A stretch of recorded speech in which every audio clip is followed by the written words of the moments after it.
Welcome everyone to today's coaching cafe. My name is Paula Jones Hunt and I'm going to be taking you through the coaching cafe today. We're missing Natalie. Natalie is on her way to the US to deliver a program, and so she's currently sitting in an airport, and I hope she's listening but not doing any work. So our coaching cafe today is all around this idea of residual work. So what is residual work and what does it have to do with coaching?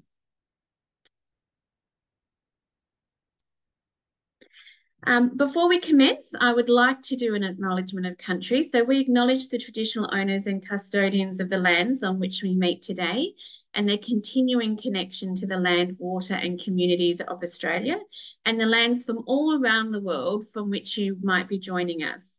We pay our respects to them and their elders past, present and emerging, and elders from Indigenous communities around the world.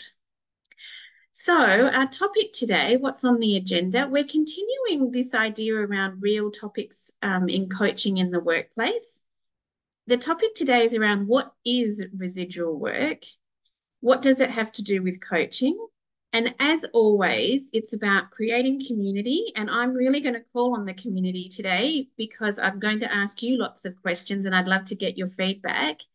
It's about creating a shared learning experience. It's about having thought-provoking conversations. And at the end, we have the ICF CCEs that, for those of you who are wanting those, they'll be available for you at the end. So to get us started, I'm going to tell you the little story about how this topic came about.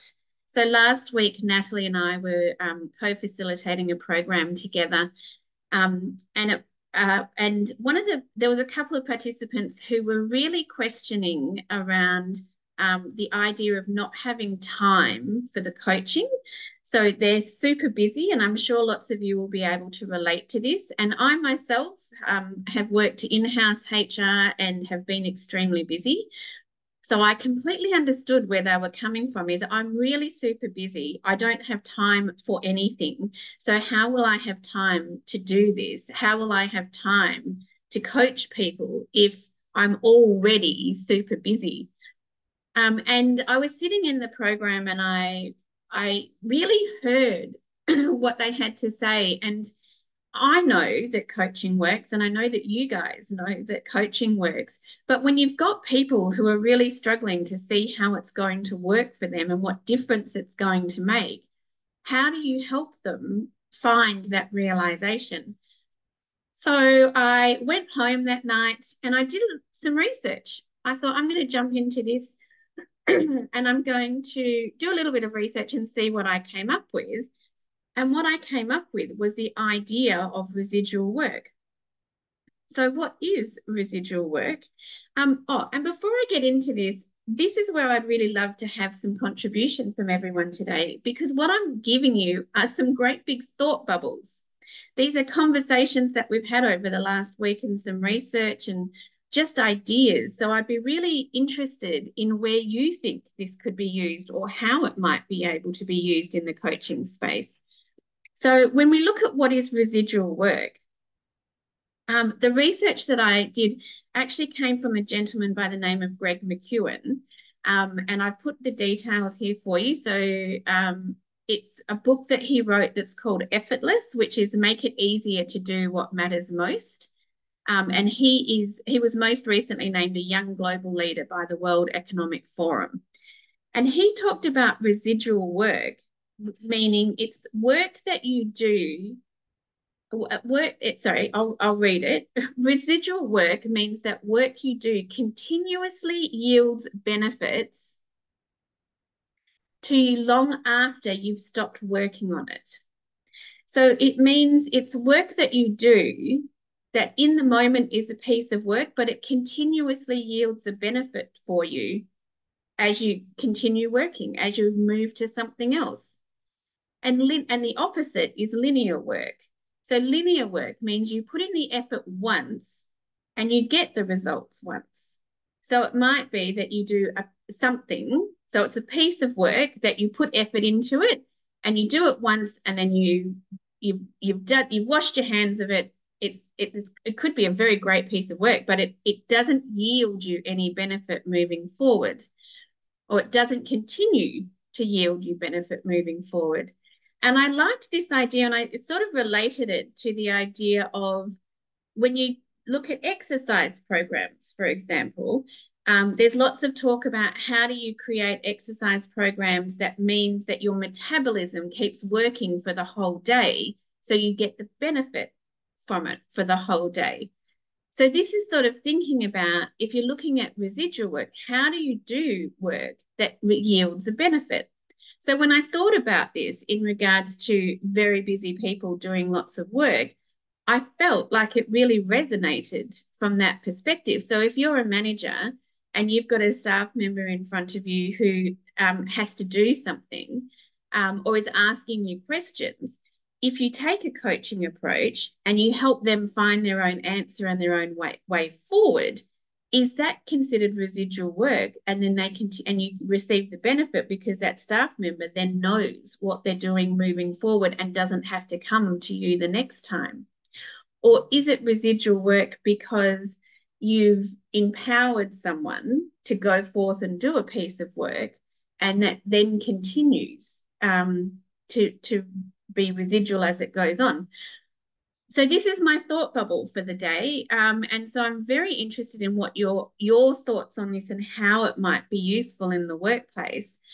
So please feel free to pop your comments in the chat so that we can work through them. So because Natalie in particular loves a very good 2x2 graph here, I've put something in here. And again, I'm very fascinated as to your thoughts on this and how it might play out. But I thought about from a residual work perspective, what if we looked at on the left-hand side of the axis, at the bottom is linear, at the top is residual. And along the bottom line, we've got direction.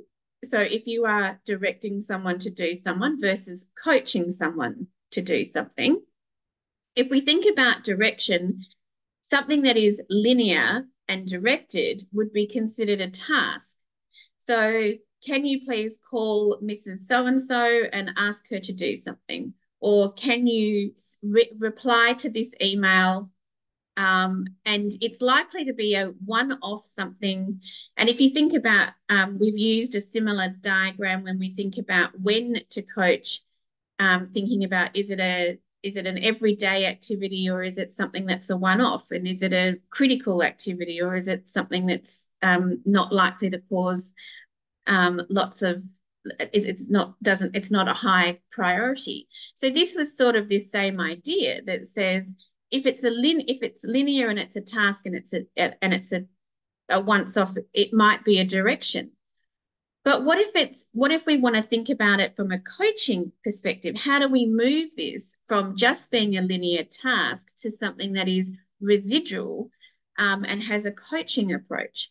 And we thought about it, and this is a really simple idea and concept, and I think we could use it for lots of other things. But what if we looked at it as developing a process? And I'll give you an example of this. We recently, over the last 12 to 18 months, we've been focusing on compliance, which for an RTO is very important, and particularly around what's the system that we want to have and how do we want it to work for us, which are all really, we delved into great coaching questions around what do we want it to look like? How do we want it to function? Where do we get the most value from this? And we thought about it that we actually moved quite a mundane task into a coaching space by asking the questions. And then when we thought about it, we said we've actually created residual work. So the way that we've created the residual work is that the system now is in place, and anytime anyone needs to do something with it, they can actually access it with ease. And the example was Sonia needed to find our environmental policy because a client needed our environmental policy. So she went to the system that we created and it was right there. So she didn't need to ask me where it was. it was already there. She knew where it was. So that piece of work that we did was considered residual because it's still working for us after we've stopped. After we've stopped working on it. That doesn't mean that we're not going to update it and keep going, but it was really that idea. So Brett's chimed in and said, I think the coaching word in this case could also be replaced with mentoring, not the same, but is investing for the future. I think you're right, Brett. I think mentoring is an opportunity where you can provide someone with some advice or suggestions or examples of how you might have done something, and then that person takes it with them and thinks about it for the next piece that for whatever they're working on. And I think you're right. I think you could use the mentoring from that perspective. So yeah, so this was really thinking about when do you use when does coaching come into play for residual, residual versus linear, and what are we looking for in the workplace? So if you're thinking about managers who are time poor, when we're thinking about that, developing a process, we're thinking about building autonomy, building ownership, building accountability and contribution to the process. That means that people have got skin in the game. Now, this was a really simple idea, but I guess I'm throwing it out there as a thought bubble that says, when else could you think about this? What else could you think about the residual, using residual work? Is it useful? What place, what is it useful for people to think about it from that perspective, if it might help them take that coaching approach and invest the time? Because generally what we're asking for is think about something differently, invest the time, but get a bigger reward than just directing and telling. So the other thing we thought of was thinking about our performance zone. And we've used this model before. So this is the performance zone that says when we're in the green space, we are playing to our strengths. We're playing to our strengths. We're high performing. We're delivering what we need. Sometimes it goes into overplay, and when it goes into overplay, you're not necessarily delivering at that high level that you need to. Or if it goes into underplay, it's the same. And so thinking about it from the perspective of, is the residual work playing to your strengths? Is this your performance zone? And then I popped up some questions around there that says, so if you're coaching someone and they're not in their performance zone, if they're heading into the overplay or they're heading into the underplay, is what happens if that person is only focused on linear work? So what happens if a high-performing manager or a high-performing individual is only working on task-driven activities? Does that mean that they're in their performance zone? And Brett actually jumped in here too, which is useful when prioritizing tasks when time poor. So consider which will pay back more than once. So if you're time poor, I think this is a great one, Brett. If you're time poor, when you're looking at your options, so let's say we're in the grow model and you're looking at your options, which ones will yield you a higher result? Something that is task driven or something that is residual and will pay off further down the track? So Pauline has said there's a difference between transactional work and direction, which is more linear, versus investing more time on training coaching on the front end. But the return on investment is greater for both a supervisor or coach, as well as people doing the work, as they're more investing in learning and understanding the outcome and purpose. I really like this, Pauline. And I think you could use the word linear as transactional. It's a once-off, it just gets done, versus investing the time in training or coaching. And when you link that in with where would you like to be spending your time, or what will yield you the greatest return on investment in your time, then it becomes clear that training and coaching is where you're going to get bang for your buck, so to speak.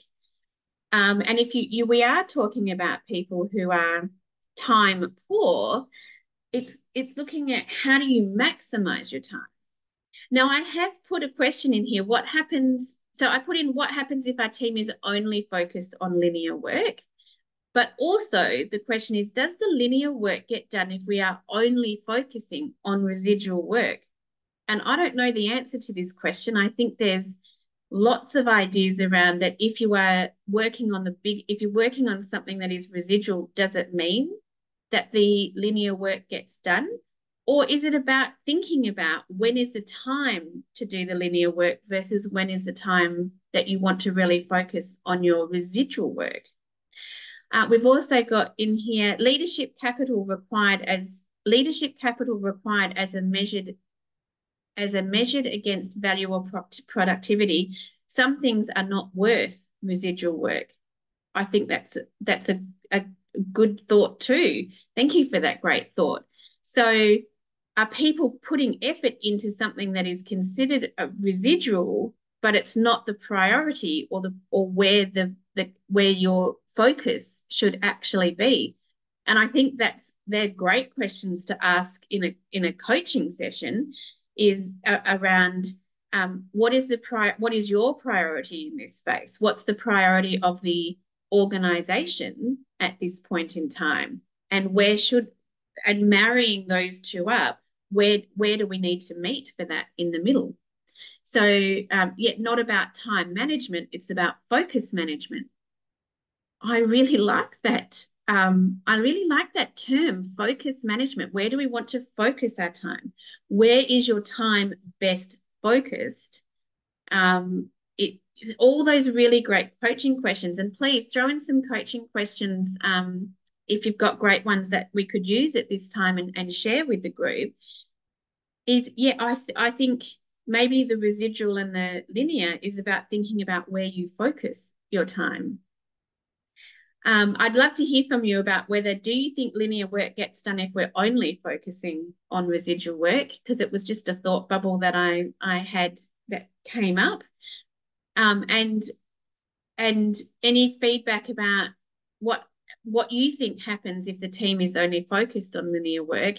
And I guess from my perspective, I think there are some jobs that are very focused on linear work and that they are quite transactional. So I think there's a balance in here that says there is that transactional work. But if you're only focused on your linear work, does that mean that you're not being innovative? Does that mean that we're not continuously improving? If you're just doing the work that's in front of you, does that mean that we forget about how can we improve this? Is this something that we want to keep working on? And what impact that might have on people. If we're working in high-performing teams, for example, is linear work going to keep people in that high-performing space? What else do they need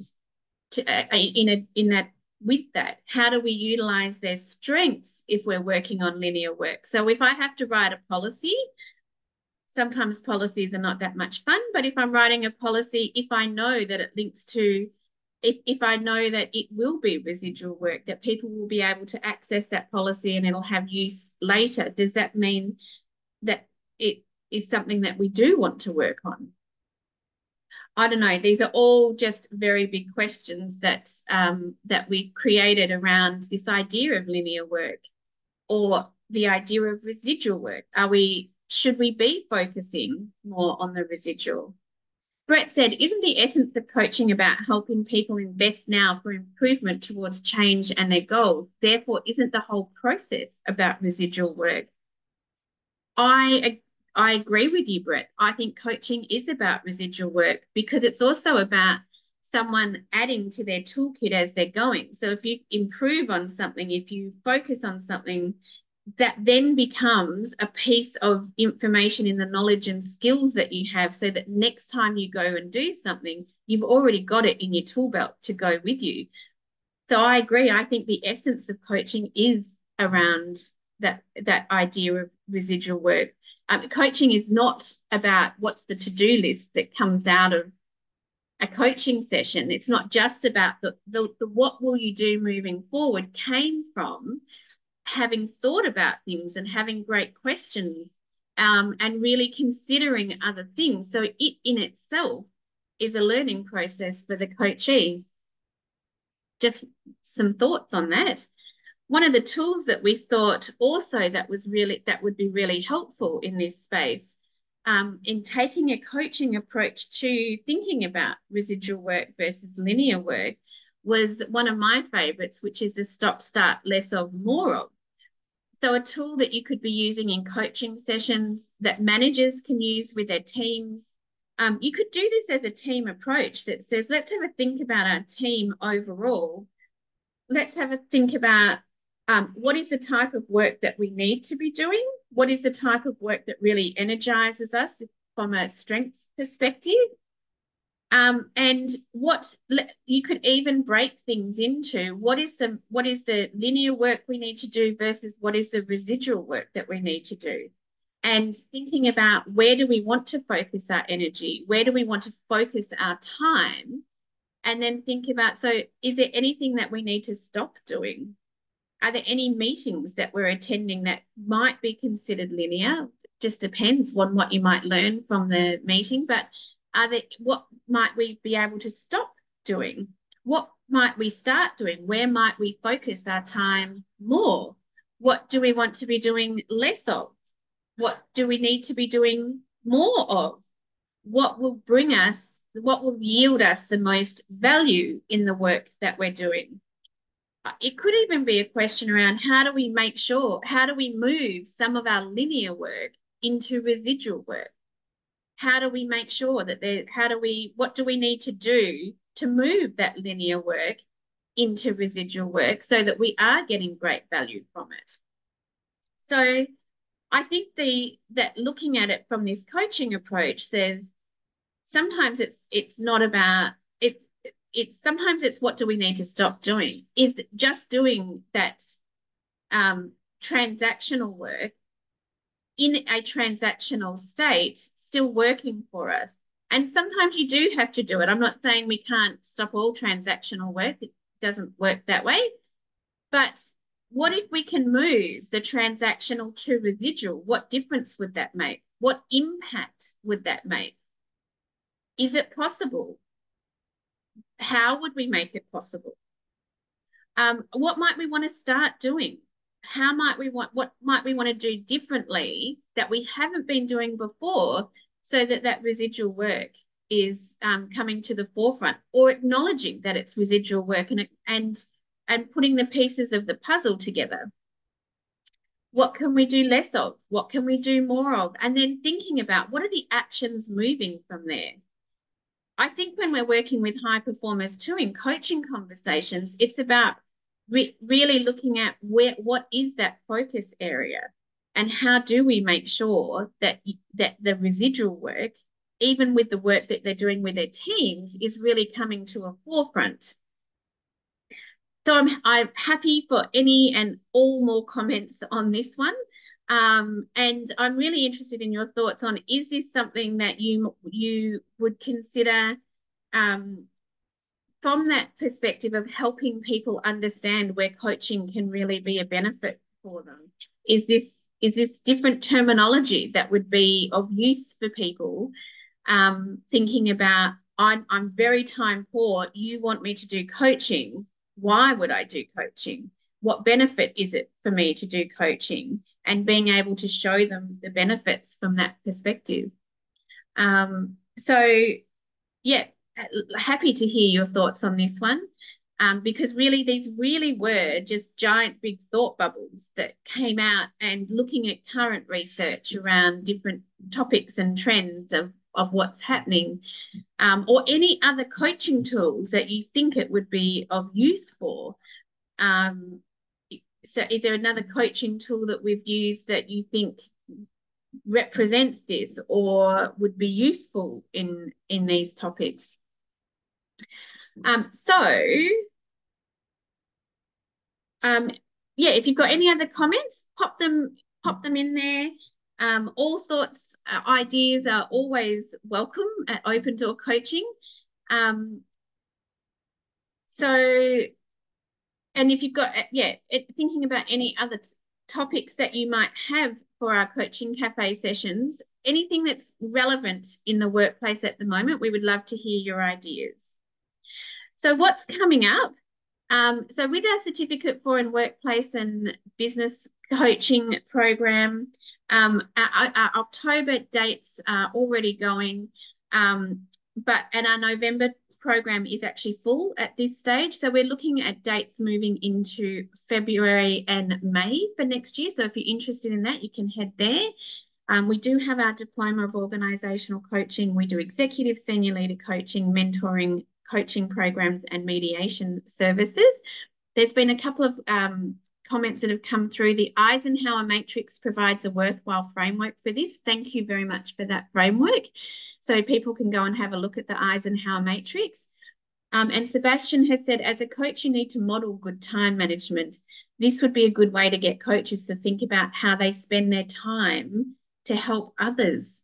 Oh, I really like that idea, Sebastian. Where as a coach, are you focusing your time? How are you demonstrating your focus on your time so that you're role modeling that behavior for your coachees? I really like that. Thank you, Sebastian.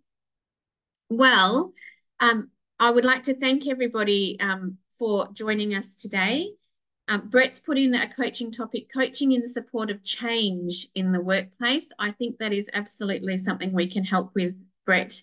There is a lot of, from what we're experiencing and noticing out there is a lot of change. So it's absolutely something that we can have a look at, and I'll see if we can put something together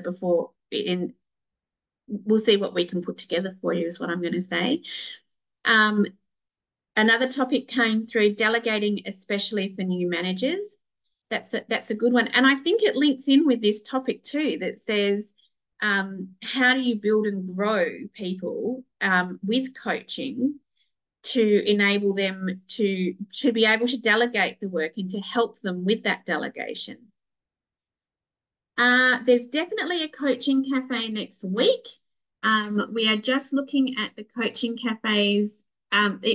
They're likely to go through November. We don't tend to run them in December though, but there will be some in November for you. Well, I would like to thank you all for joining me today, and also for jumping on and helping me out whilst Natalie was away. And I hope you have a very lovely Friday and enjoy the rest of your weekend. Oops, sorry, I'm going to go back. I need to stop the recording first. So this is where, let's see if I can do this.